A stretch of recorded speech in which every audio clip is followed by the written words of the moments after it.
Bom dia, agronegócio. Hoje é terça-feira, dia 28 de março de 2023, agora 9 horas. 2 minutos pelo horário oficial de Brasília. Está no ar a nossa abertura de mercado pelas redes sociais do Notícias Agrícolas, Instagram, YouTube, Facebook, tudo ao vivo para que vocês sejam sempre os produtores rurais mais bem informados do Brasil.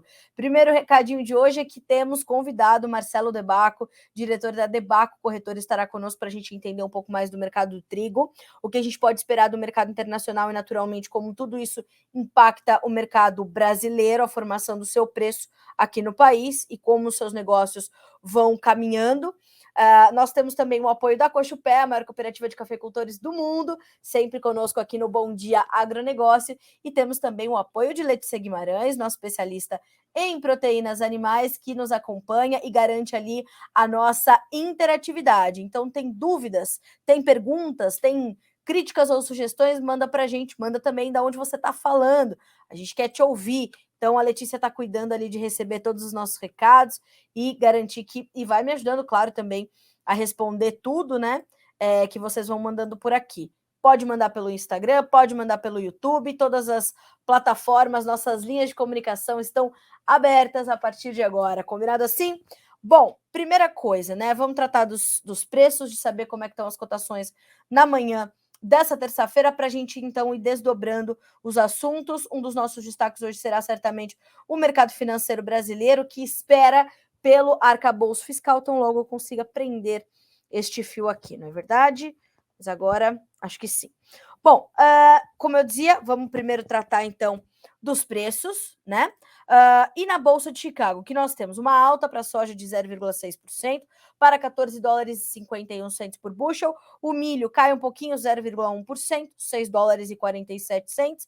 O trigo, 6 dólares e 98, com uma alta de 0,2%. Ainda na Bolsa de Chicago, sobem também os futuros do farelo e do óleo nesta manhã de terça-feira. O farelo sobe 1,7% para 453 dólares e 60 centos por tonelada curta. O óleo acabou de virar, passa a recuar 0,3% para 54 centos mais 41 por libra-peso. Bolsa de Nova York, soft commodities ainda em alta, com exceção do café, que cai 0,6% para 1 dólar e 75 mais 80 por libra-peso. O açúcar, 21 centos mais 5 por libra, uma alta de 0,6%. O algodão tem alta de 1,3 para 80 centos e 54 por libra-peso, primeira posição recuperando o patamar dos 80 centavos de dólar, o que é bastante importante, né, a julgar pelas últimas perdas. Então, nós temos aí um patamar ainda importante, né, considerável. Então, é importante da gente monitorar também o mercado de algodão. Aliás, se você perdeu ontem a entrevista do Peri Passotti Pedro, que é head de algodão da Stonex, ele esteve explicando aqui detalhadamente o que a gente pode esperar para o mercado de algodão. Vale a pena você recuperar essa entrevista. Nós temos também o petróleo hoje em leve alta, né? Nada comparado ao que tivemos ontem, grandes ganhos. O mercado acabou de virar. O WTI cai 0,1% para 72 dólares e 72 centos por barril. O Brent, 0,2% de queda para 77 dólares e 59 centos. O gás natural também cai, tem 0,8% de queda. O ouro sobe 0,3%, a prata 0,4%. Já o cobre cai 0,4%. Dólar index, nesse meio tempo, caindo também 0,3% para 102.198 pontos. Então, esse é o quadro inicial do mercado. É isso que, a princípio, observam, né, os indicadores, observam os investidores, os traders estão de olho nestas informações, tá? Então, esse é como eu costumo dizer, né, o retrato inicial do mercado, tá? As perguntas, pessoal, eu vou sempre deixando-as para o final, que assim a gente consegue dar mais tempo para elas, tá? Eu consigo dedicar mais tempo às respostas, tá bem? Então, assim nós vamos juntos, portanto. Bom, falamos sobre as cotações, falamos até dos grupos de commodities não agrícolas, que é sempre importante a gente monitorar, metálicas e energéticas. Agora a gente vai começar, então, a detalhar os mercados, detalhar as notícias, e a primeira coisa que a gente tem que tratar, porque até sexta-feira a expectativa, que é a chegada do novo arcabouço fiscal pelo ministro ou pelo Ministério da Fazenda, sua equipe técnica, sua equipe econômica, a equipe econômica do governo federal, pelas mãos de Fernando Haddad, né? Que está fazendo ali uma autocampanha, inclusive, para que haja, inclusive dentro do próprio ministério, a aceitação da sua proposta, a aceitação do seu texto. Com a visita de Lula adiada, né, ele iria para a China, essa visita à China sendo adiada por conta de um quadro de pneumonia que foi diagnosticado, né, para o presidente nos últimos dias, no último final de semana. Então, Lula deverá dedicar um pouco mais de tempo, está despachando da Alvorada até amanhã, pelo menos, segundo informaram ali representantes da sua equipe, e por conta disso, né, eles vão ter tempo para fazer uma nova reunião sobre o arcabouço fiscal. E por que tanta expectativa para o arcabouço fiscal? Porque o teto de gastos foi desprezado, né? Os livros de economia, segundo o presidente, estão superados e Fernando Haddad parece ter inventado uma nova fórmula para nossa responsabilidade fiscal. Como? Não se sabe, né? O mercado financeiro do Brasil começou bem a semana, ontem teve um início de semana positivo. Agora a gente precisa entender, lá fora, a questão bancária, principalmente, a crise de confiança que está instalada, né, entre todos ali os investidores, os fundos e tudo mais, ela parece estar sendo controlada, né? Ela parece estar com o seu contágio contido. Agora, foi resolvida? Ainda não, mas há certo alívio quando a gente olha para isso. Ainda assim, a diretora-geral do FMI, o Fundo Monetário Internacional, Kristalina Georgieva, ela já pontuou e já apontou que, de fato, as expectativas estão fragilizadas para a economia global. A possibilidade de uma recessão ainda está muito próxima, a gente tem essa crise de confiança instalada, então a gente tem preocupações sérias. E quando a gente tem esse cenário externo e mais as incertezas que a gente carrega aqui no Brasil, há preocupações, naturalmente, né? Então isso está na conta e a gente deve ver, portanto, Lula e Haddad tendo uma nova reunião, né, sobre o arcabouço fiscal e, segundo informam aqui as agências de notícias, uma reunião para decidir sobre os detalhes e o envio da proposta ao Congresso Nacional estava marcada para a semana passada, mas ainda não aconteceu, segundo integrantes do governo. Lula havia convocado o Conselho Político do Governo Federal para falar sobre medidas provisórias e arcabouço fiscal, e após ter o quadro de saúde agravado e precisar cancelar sua viagem à China, o chefe do executivo refez a agenda de sexta-feira e teve apenas uma reunião com ministros para tratar do tema. De acordo com um auxiliar de Lula, ainda não houve o encontro com o ministro da Fazenda para tratar exclusivamente do tema do arcabouço. Sendo assim, uma nova data deve ser definida. O Alexandre Padilha, que é o ministro das Relações Institucionais, também falou sobre um novo prazo e assegurou que o ministro da Fazenda deve dar retorno a Lula sobre conversar com líderes do governo. E ele diz mais, né? Não tem data definida. As conversas que aconteceriam na China devem acontecer em Brasília. Ainda vamos definir este cronograma. O tema vai ser tratado no ambiente interno do governo. Março termina sexta-feira. Foi o prazo que Haddad deu ao mercado, deu ao Brasil para apresentar o seu novo arcabouço fiscal. E ele já sabia do trâmite, ele sabe que ele tem que passar pelos outros ministérios, ele tem que passar pelo presidente, o presidente tem que assinar embaixo, e aí sim a pauta tramitar no Congresso Nacional. Agora, a gente foi buscar ouvir as pessoas para entender se estamos no prazo, se estamos atrasados, se já passou da hora, e sim, já passou da hora. Nós estamos há 3 meses sem uma regra fiscal para esse país, né? E a gente está na iminência de conhecer algo que o mercado não sabe nenhuma pista, não tem uma sinalização, não tem nada. É um voo cego para o mercado até então, porque já sabemos que o teto de gastos, por exemplo, foi desprezado. E isso já foi dito na campanha, isso já foi dito tão logo a reeleição se deu. Então, há preocupações realmente bastante graves. Eu separei aqui algumas falas do economista Roberto Dumas Damas, professor do INSPER, grande conhecedor, né, e muito pragmático nas suas análises, e hoje ele esteve no Jornal da Manhã, na Jovem Pan, comentando o cenário internacional da economia e naturalmente, o contexto interno.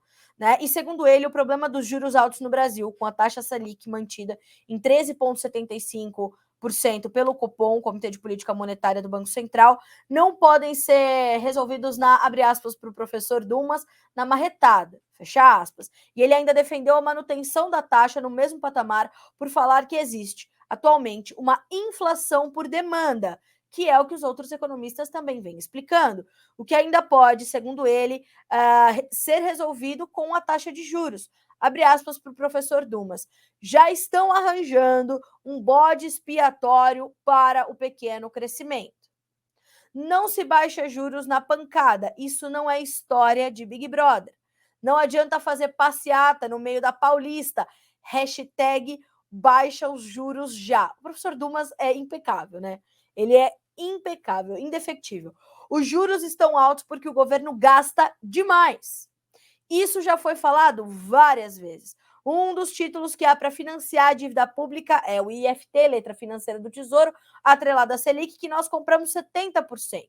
Nós compramos a dívida pública, então vamos fazer o seguinte, vamos tentar uma experiência. Baixamos os juros para 8% e vamos ver quem compra o título da dívida, pagando 8% e sabendo dos riscos, porque o governo federal, e eu não estou falando deste governo especificamente, diz o professor Dumas, estou falando desde o início da República, já deu calote 20 vezes na dívida pública. A última vez, vamos lembrar, do governo Collor, declarou o professor.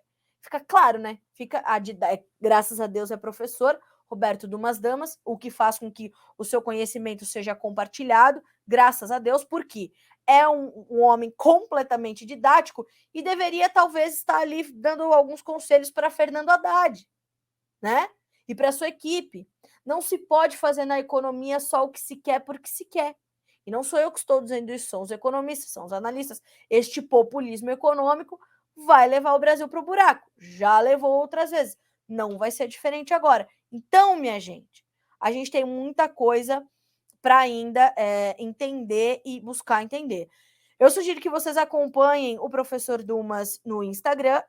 O Instagram dele é o @Roberto, é meu mestre e mentor também, né? @Roberto.d.damas. Vamos ver se eu fui na mosca ou tem uma derrapada, mas acho que é isso mesmo. Vou buscar aqui para vocês. Por que eu digo isso? Porque ele sempre, além... É isso? É isso. Aqui meu editor do dia, que é o Renan, já confirmando. Ó, sigam este perfil, por quê? Professor Damas, além de estar sempre conosco aqui no Notícias Agrícolas, está também em outros portais, está tratando de economia para o agro, economia interna, internacional, e ele sempre compartilha os seus conteúdos pelas suas redes sociais. Vale a pena acompanhar diariamente as suas análises, porque ele é realmente, além de ser muito didático, tem esse pragmatismo que é completamente importante, ok? Ótimo. Então, falamos dessa espera pelo arcabouço fiscal e essa semana também a gente tem que esperar pela nova ata do Copom, do Comitê de Política Monetária do Banco Central, que sai nessa terça-feira e vai trazer informações sobre o futuro da economia. A ata deve ser divulgada após o órgão se reunir na semana passada e decidir pela manutenção da taxa básica de juros em 13,75% a nossa Selic. Muito aguardado por economistas e especialistas, o documento deve complementar a informação, fornecendo mais dados sobre a trajetória dos juros no país, bem como as expectativas de futuro para o mercado. A manutenção da Selic tem dividido opiniões. Na semana passada, Josué Gomes, presidente da Fiesp, e Joseph Stiglitz, vencedor do Nobel de Economia de 2001, criticaram a situação. Um dia após a manutenção da taxa, o Ibovespa caiu 2%, fechando aos 97 mil pontos, pior patamar da Bolsa desde julho de 2022. Antes disso, uma queda similar na pontuação só tinha sido registrada em novembro de 20, quando fechou em 97.881 pontos. Então, percebam, a gente tem aqui um cenário econômico, né, internamente falando, completamente confuso, incerto, nebuloso, não sabemos para onde vai. Não conhecemos em março, são 3 meses, e o prazo é até agosto, tá? O prazo da medida ali da PEC da transição, a PEC da gastança, chamem como quiser, ela é até março, até agosto. Agora, imaginem vocês, 8 meses no mercado brasileiro, trabalhar sem conhecer a regra fiscal desse país, né? Incutindo numa aventura fiscal. Não é assim.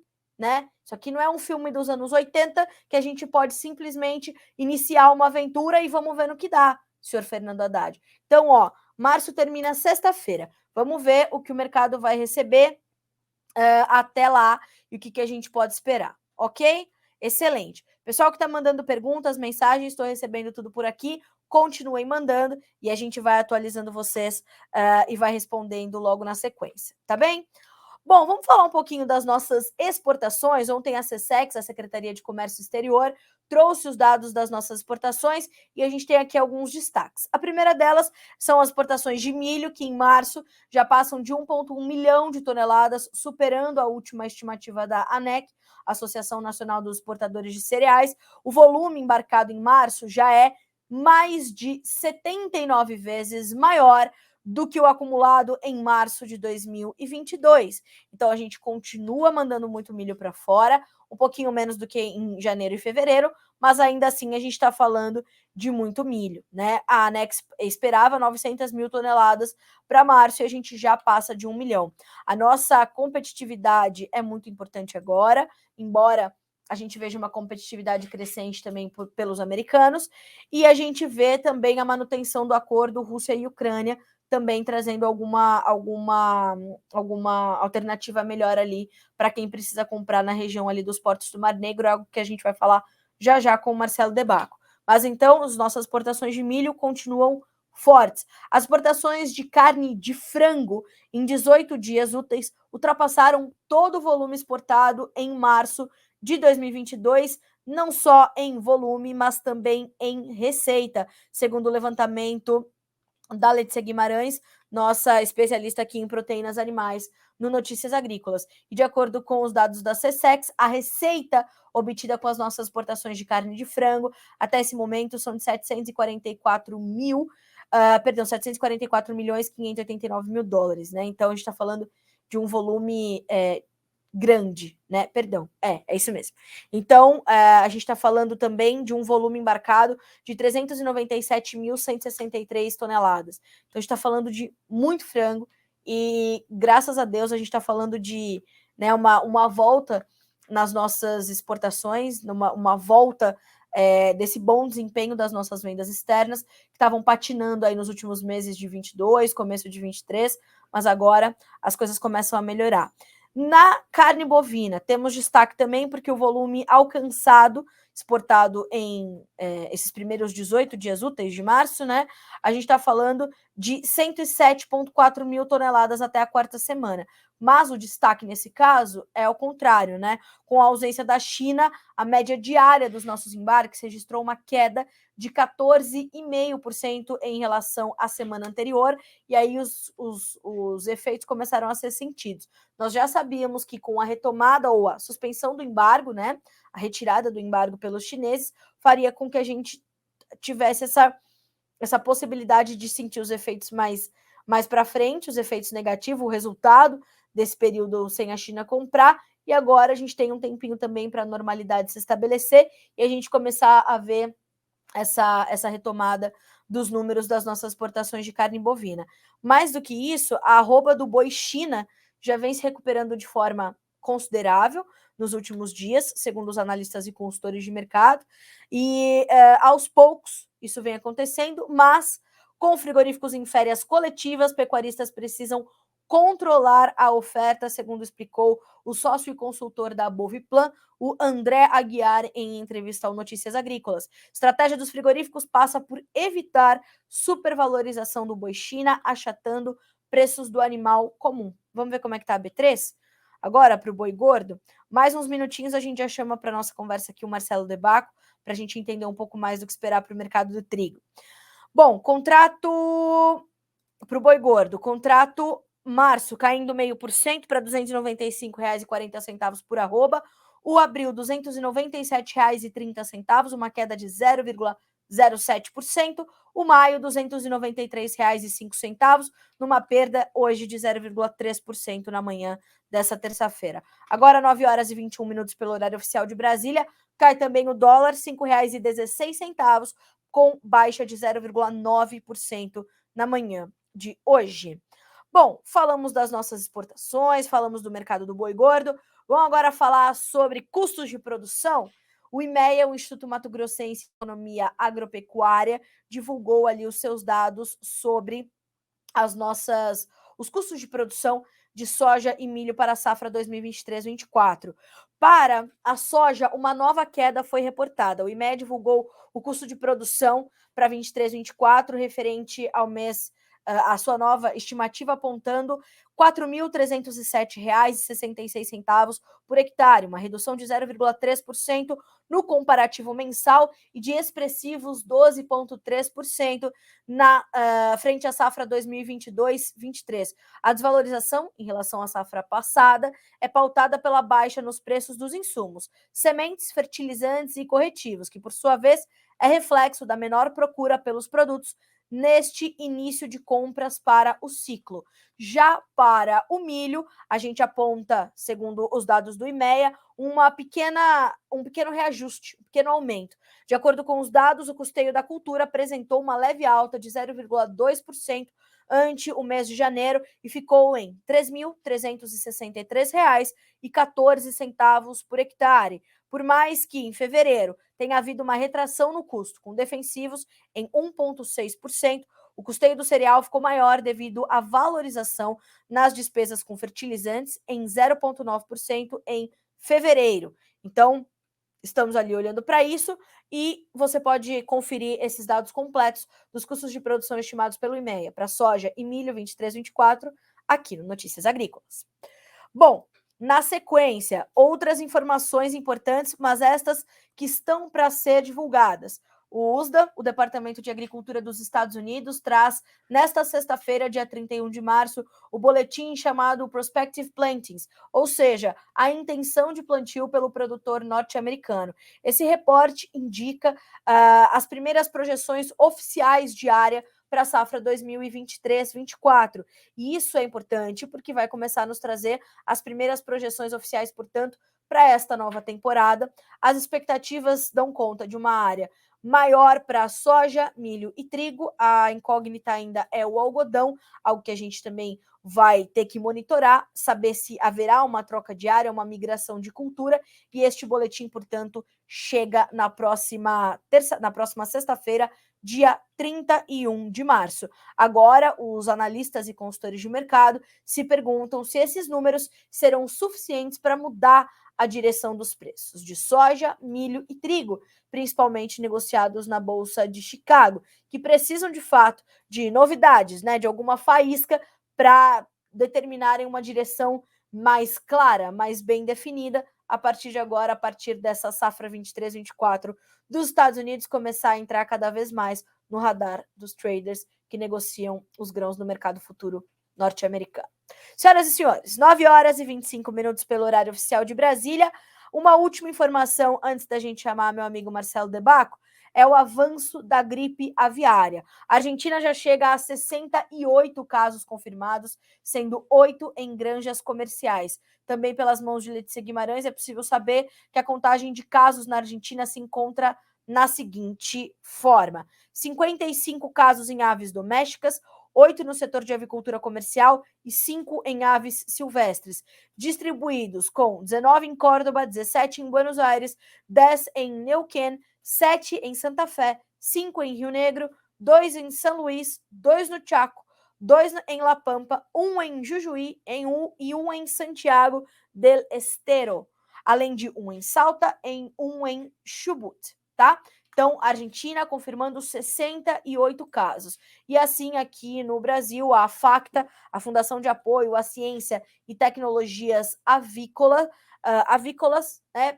pela pessoa do seu diretor, o senhor Ariel Mendes, participou de uma reunião com o secretário de Agricultura do Estado, Antônio Junqueira, solicitando ao governo do Estado o credenciamento de laboratórios para ampliação de diagnóstico da influenza aviária. A solicitação contempla a ampliação e melhoria de laboratórios localizados em grandes centros produtores de ovos e frango, como Bastos e Descalvado. E, de fato, isso pode acelerar muito o processo de identificação, caso haja esse problema, e nós tenhamos essa rapidez para identificar os casos e tratar de seguir os protocolos necessários. Uma outra informação importante que acaba de chegar também sobre a gripe aviária.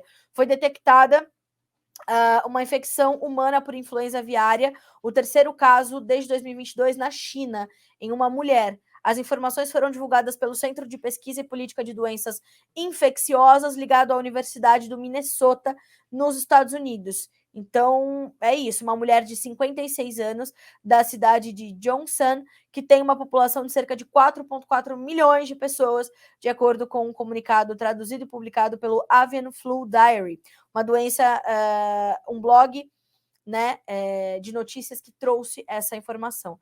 Temos, então, essa condição. É o terceiro caso dessa cepa desde 2022, a H5N8, tá? Em humano, lá na China. Uma mulher, então, está com esta influenza aviária.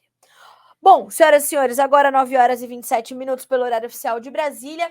Eu vou encerrar a nossa conversa aqui pelo Instagram, certo? Se você está nos acompanhando pelo Instagram, eu vou pedir para você migrar ali para o YouTube ou para o Facebook, né? E já você pode ir também para o noticiasagricolas.com.br. A gente está ali terminando de exibir a reprise do Conexão Campo Cidade. Aliás, ontem foi excelente, com a participação de Marcos Araújo, falando sobre a safra 2022-23, recorde do Brasil, as questões logísticas, as questões de prêmios, de planejamento do produtor. Sugiro que, se você perdeu a edição de ontem, acompanhe, recupere a íntegra. Todas as íntegras estão disponíveis no nosso site, mas a gente vai terminar, então, no Instagram, e vou pedir para você ir lá para o YouTube nos acompanhar, ou pelo Facebook, para a gente trazer, então, Marcelo De Bacco para esta conversa conosco aqui no nosso Bom Dia Agronegócio. Certo? O Renan vai encerrar para a gente no Instagram e a gente se vê no YouTube, senhoras e senhores. E ó, vocês estão mandando as suas perguntas, já eu chego lá, tá? Quero já agradecer aqui as gentilezas todas, né? Os bom dias, e mandar um abraço pessoal de Joinville. Teve aqui uma pessoa que me pediu um abraço para Joinville, logo no comecinho do Bom Dia Agro. E também o Caio Venâncio, né, que falou assim: bom dia, Carla, traga notícias boas, com certeza a partir de agora. E chega para essa conversa, então, aqui no nosso Bom Dia Agronegócio, meu amigo Marcelo De Bacco, diretor da De Bacco Corretora. Marcelo, bom dia, meu amigo, seja bem-vindo, é sempre um prazer ter você aqui com a gente. Bom dia, Carol, tudo bem? Tudo certo e contigo? Tudo maravilha. Então, maravilha.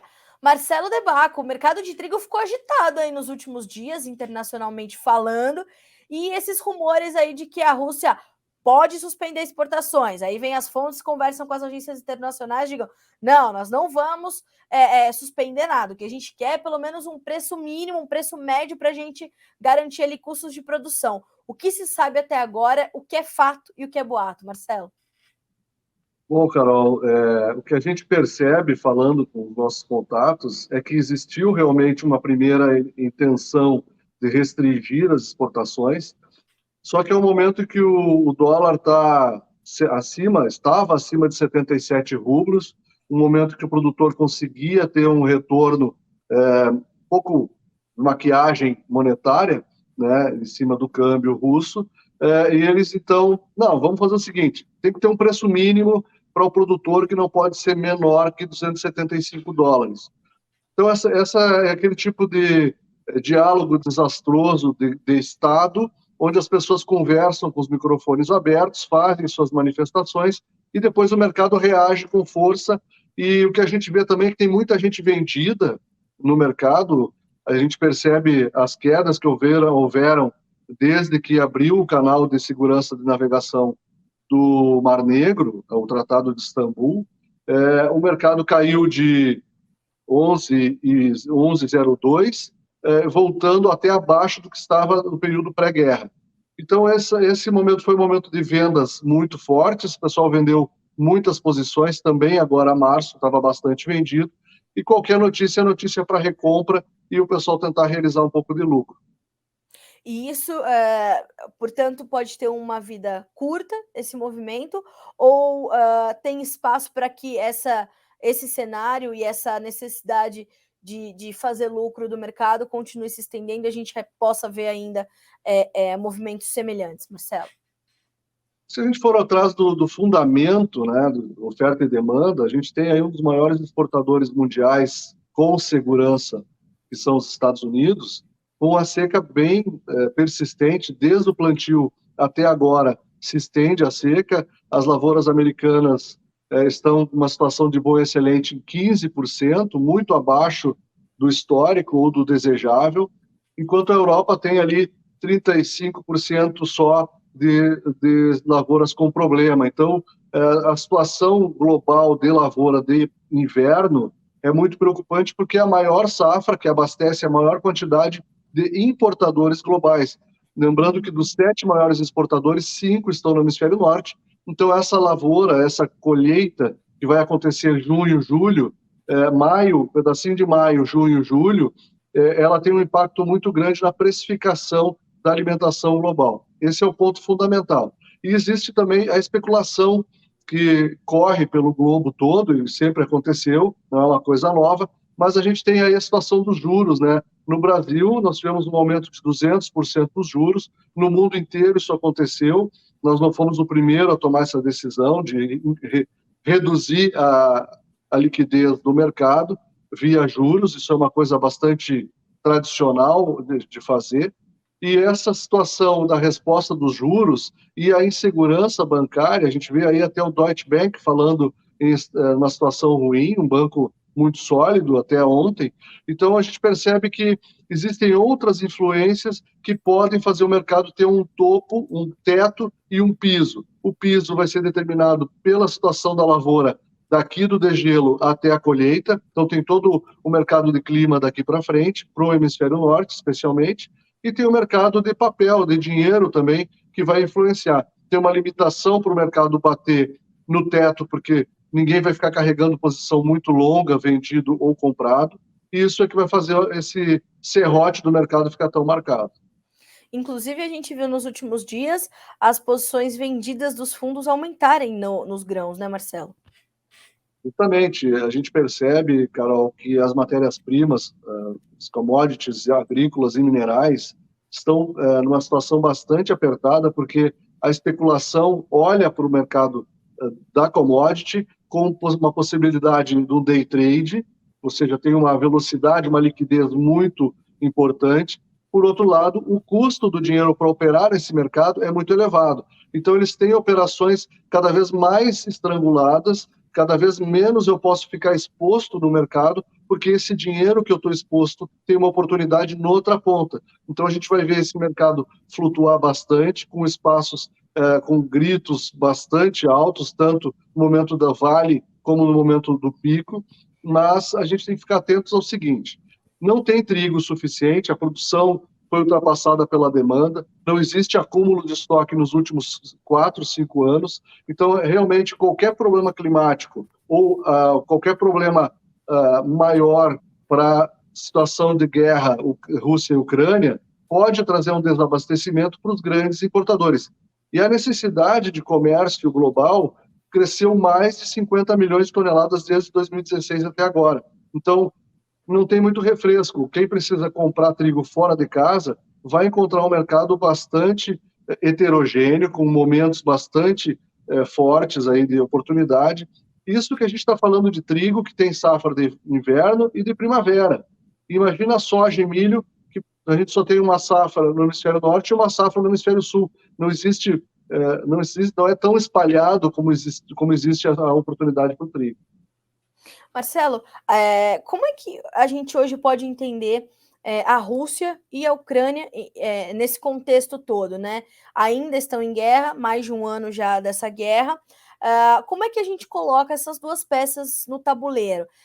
A gente tinha também o mercado trabalhando com aquela coisa de que, não, tem uma oferta russa agora robusta, né? Ou considerável, que estava ali meio represada, agora chegando ao mercado, que poderia ter ajudado a pressionar Chicago, ou não temos. Como é que essas duas peças ocupam espaços agora nesse tabuleiro, que é um tabuleiro bem mais complexo do que se imagina, né, Marcelo? Porque a todo momento a gente tem trigo sendo colhendo no mundo em algum momento, e a todo momento a gente tem alguém comprando trigo no mundo, né?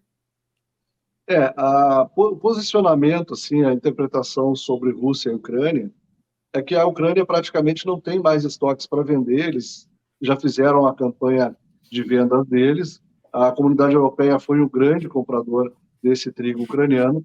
Agora, a Rússia, sim, nós temos esse momento, no momento que foi fechado até que foi aberto, nós tivemos um intervalo de tempo muito grande e que se acumularam estoques russos e eles precisam sair desses estoques por dois motivos. Primeiro, caixa, eles se fazem um caixa muito importante, o mercado que trabalhava trigo aí 180 até 230 dólares, falando de 350 acima, até 430 dólares, nós vimos esse mercado trabalhar no FOB, e hoje, então, é um ponto de capitalização para o mercado russo bastante importante, e eles têm mais de 15 milhões de toneladas que eles precisam ainda retirar dos seus estoques, porque logo em junho, julho, né, entra a safra deles, inverno, e eles não podem ficar com as estruturas da logística tão esgotada como a gente está vendo agora.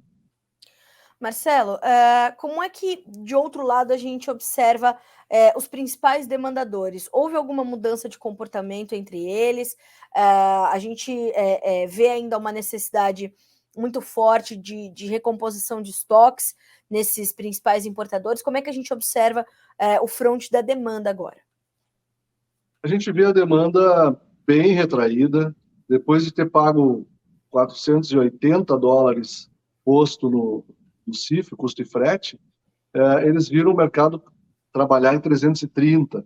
Então, quem está hoje comprado naquela posição cara, vendo o mercado tão barato, começa a fazer um meia-culpa. Outra coisa, esse estoque custou dinheiro. Então, além do custo desse mercado ter caído e jogado contra quem fez a campanha de estoque, ainda existe o custo do dinheiro. Esse dinheiro teve um custo elevado para ser tomado em algum lugar, alguém deu crédito para essa empresa ou para esse estado comprar trigo. Então, tu tem esse comprador bastante arrependido pela oportunidade do dinheiro e pela compra mal feita. É bem claro, a gente percebe, até pela situação brasileira, as exportações brasileiras estão bastante menores do que estiveram no ano 2021 e 2022. Então, a gente percebe que o comportamento do comprador é comprar o mais curto possível. Considerando mesmo o Mar Negro ou a costa brasileira, ou a costa americana, onde esse comprador for tomar trigo, ele tem 45 dias, 45 dias de navegação para chegar até a sua descarga. Então, esse é o intervalo de tempo máximo que é usado. Os fretes também não estão mais tão caros como estiveram, existem oportunidades de fretes mais baratos. Então, me parece que o comprador está muito mais da mão para a boca do que para fazer segurança alimentar, que era o que a gente pregava aí durante o período, especialmente do fechamento do Mar Negro. Sim. Marcelo, como é que isso tudo está refletindo em negócios no Brasil? Você citou as nossas exportações, que já estão consideravelmente menores do que em anos anteriores. Como é que os negócios estão fluindo aqui? A gente confirmou a maior safra de trigo da história do Brasil nessa última temporada, não? Sim, nós tivemos uma safra bastante importante. Nós temos algumas coisas, assim, na contramão do mercado, a Argentina quebrou a safra terrivelmente, né? Uma pena para o agricultor, a gente sente o agricultor argentino, o agricultor argentino, porque nós conhecemos a realidade da agricultura, mas o que acontece? O preço do trigo argentino chegando em Rio Grande, ou no Ceará, ou em Manaus, ou Belém, ou São Paulo, ele é muito mais caro do que o trigo nacional, considerando trigo por trigo. O nosso trigo teria aí um espaço de até R$600 de diferença, dependendo da posição geográfica do moinho. O que nos deixa um pouco fora do mercado é a situação do ICMS. Os estados não conseguem chegar num consenso sobre essa precificação do imposto. Então, por exemplo, São Paulo não consegue comprar trigo gaúcho no volume que deveria, que poderia comprar, porque o ICMS é custo para o moinho paulista. E a gente está falando aí de um mercado que poderia absorver 750 mil toneladas de trigo, tanto do Paraná quanto do Rio Grande do Sul. Então a gente vê que existem ainda barreiras, a gente falava em navegação, hoje a navegação já não é mais um problema tão grave, claro que existem restrições, existe aí um esgotamento dessa logística da cabotagem, mas a situação de impostos ela é muito mais impactante hoje, ela causa muito mais dificuldades do que propriamente a navegação.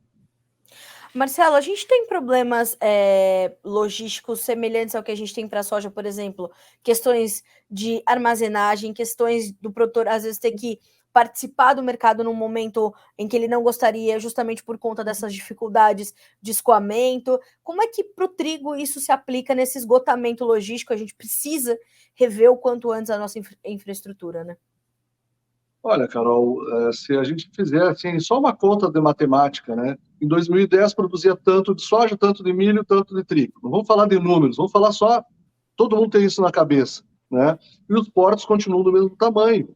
Então não tem como, por mais que a gente triplique o número de caminhões na estrada, ou vagões, ou navegação fluvial, nós temos a situação portuária bastante esgotada. Então, claro que quando a gente fala do mercado para o mercado internacional, que é o que a gente precisa atender, são os mercados globais, é o que vai dar escala para o nosso negócio, para o negócio da agricultura. Exemplo, por exemplo, do que aconteceu com o soja ganhou o Brasil e ganhou o mercado mundial. O trigo tem o mesmo futuro. Só que nós vimos no ano passado, a gente não pode perder a memória, nós tínhamos milho a céu aberto porque o pessoal não tinha vendido soja. Ou seja, o agricultor, o cerealista, a cooperativa tem que ter a decisão dele de fazer ou não o negócio. É o momento de vender ou não vender. E isso tem que ter um espaço. A gente precisa ter algum tipo de financiamento. E nesse ponto o ICMS me parece muito contraproducente, porque esse imposto é arrecadado, mas não financia a construção de silos. Então, ok, vamos pagar na carne, vamos cortar na carne do setor de produção há algum tempo para restabelecer a situação logística, seja de armazenagem na propriedade, armazenagem de retaguarda ou ampliação dos portos, ok, vamos destinar para isso. Mas isso não é feito. Então, a gente tem o agricultor, aí falando da matriz de produção, fazendo a sua parte, absorvendo todas as tecnologias e lidando com muita maestria com todo o problema climático que se enfrenta nos últimos 4 anos, muito agudo, seja excesso de chuva ou seca, dependendo do lugar do Brasil que a gente está. E do lado da logística, especialmente dos portos, nós temos aí uma legislação, um Estado pesado, dificultando, criando regras insanas para uma área que já é uma área de carregamento, já é uma área de movimentação de cargas. Então, me parece que a gente tem que se posicionar quanto a isso, como sociedade, não só pensando no agro, porque no momento que o produtor começar a ter o castigo por ter produzido, ele imediatamente reduz a área. Assim como a área americana que não é um país como o Brasil, que tem espaço para crescer a área, nós temos condições de crescer áreas onde ainda não se faz agricultura, nos Estados Unidos não.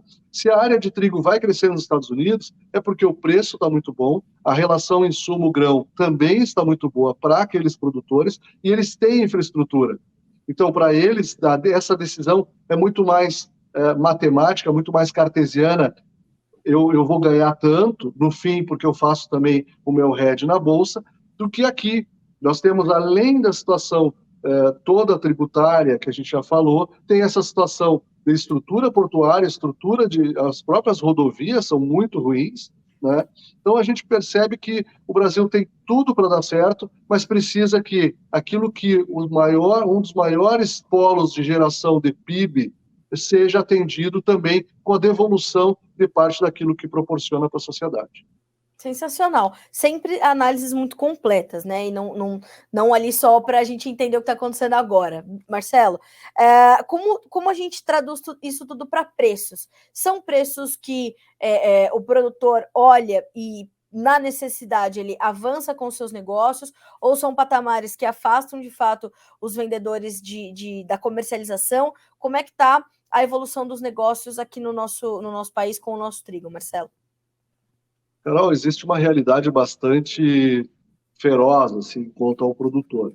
Os juros aumentaram, a seca, falando aqui do estado, nós tivemos uma seca muito forte, 2 anos de safra de verão frustrada, esse ano até um pouco menos pior do que ano passado, algumas regiões piores do que ano passado, Então, regionalizando, a gente percebe que o agricultor também não tem mais muito limite para tomar mais dinheiro, e mesmo esse dinheiro custa 200% mais do que custava no ano passado, no ano retrasado. Então, a gente percebe que essa situação da seca tirou capital do produtor, descapitaliza o produtor, deixa ele numa situação frágil de capital, e ele é obrigado a fazer o inverno. É muito importante fazer a lavoura de inverno, é muito importante a gente fazer esse plantio de inverno, né, a safra de inverno, seja de trigo ou de outros grãos, mas o trigo é que tem mais liquidez, e só que ele está sendo empurrado a fazer isso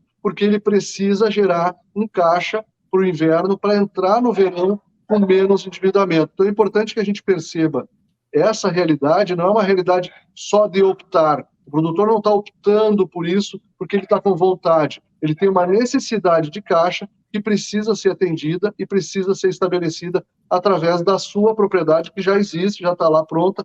As máquinas estão custando, ele está pagando o financiamento, seja das máquinas ou da irrigação, ou mesmo dos silos, ou da estrada que ele fez dentro da propriedade, ou da outra área que ele comprou, ou do seu arrendamento. Então, as demandas por caixa, elas continuam acontecendo, o boleto continua chegando, com um juro muito mais alto. Então, o risco de tomar dinheiro hoje e chegar ali na frente o mercado não compensar é muito grande. Então, o agricultor é obrigado a fazer uma lavoura, porque ele precisa desse recurso para pagar as contas que já aconteceram no verão e para fazer a próxima lavoura de verão também.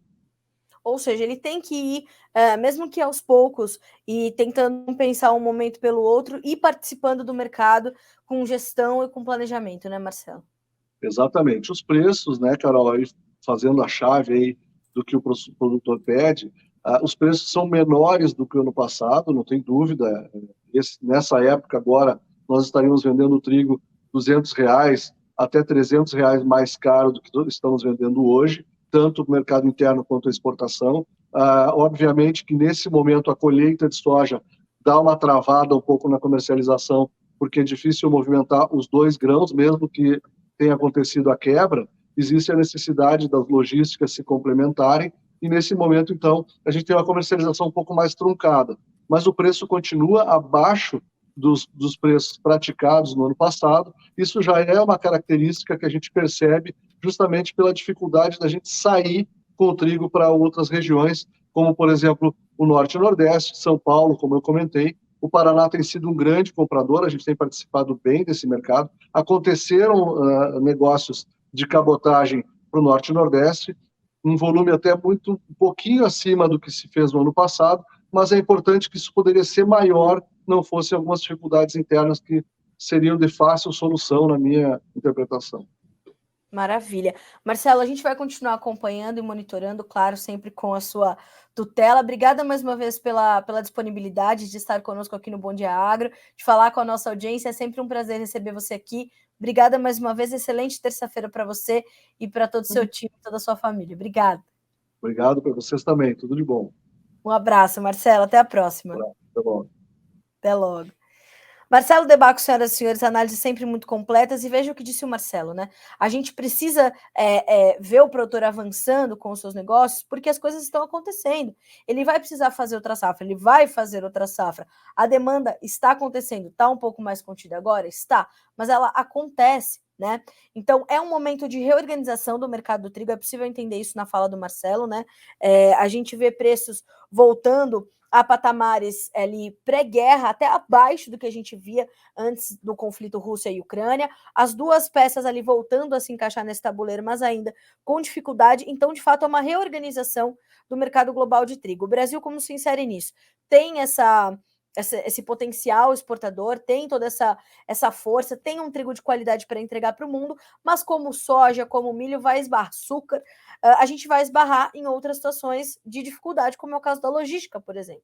Né? Então, e não só a questão logística, mas a questão tributária também está pegando agora para o produtor de trigo que está avançando com seus negócios. Então, a gente está olhando para isso com muita atenção, para essa questão da logística. Inclusive, a FPA, a Frente Parlamentar da Agropecuária, na noite de hoje emitiu uma nota sobre, né, se posicionando sobre a medida provisória número 1153 de 2022 em relação ao seguro de cargas. Na visão da entidade, é evidente o impacto negativo para o setor de transporte, sobretudo as agropecuárias e, consequentemente, para a produção de alimentos e a competitividade da economia nacional.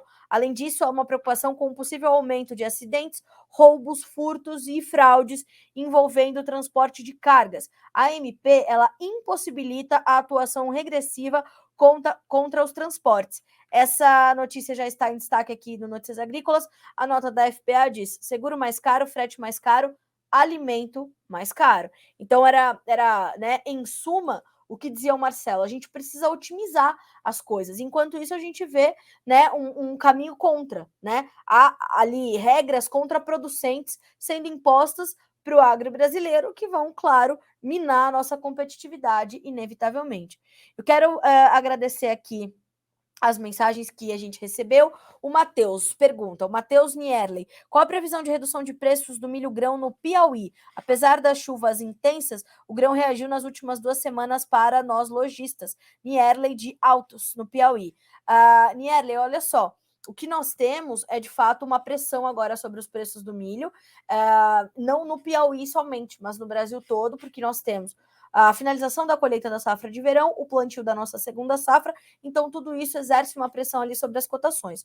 Os compradores estão um pouco mais contidos agora, a nossa demanda de fato está um pouco mais lenta internamente, as nossas exportações continuam caminhando bem, mas esses são negócios já firmados, então agora a gente vai precisar saber como o nosso milho continua ou não sendo competitivo no cenário externo e como a nossa demanda interna vai se comportar. Diante disso, a gente vai fazendo esses entendimentos. Mas, a princípio, a gente tem, nesse momento, um mercado de milho pressionado no Brasil, não é só para o Piauí. Qual a chance disso voltar? A gente vai ver, no médio prazo, as promissoras demanda interna e externa podendo vir a resgatar essas altas aí no médio prazo. Vamos ter que entender principalmente o comportamento da safrinha agora, que tem uma parte importante dela sendo plantada fora da janela ideal, tá?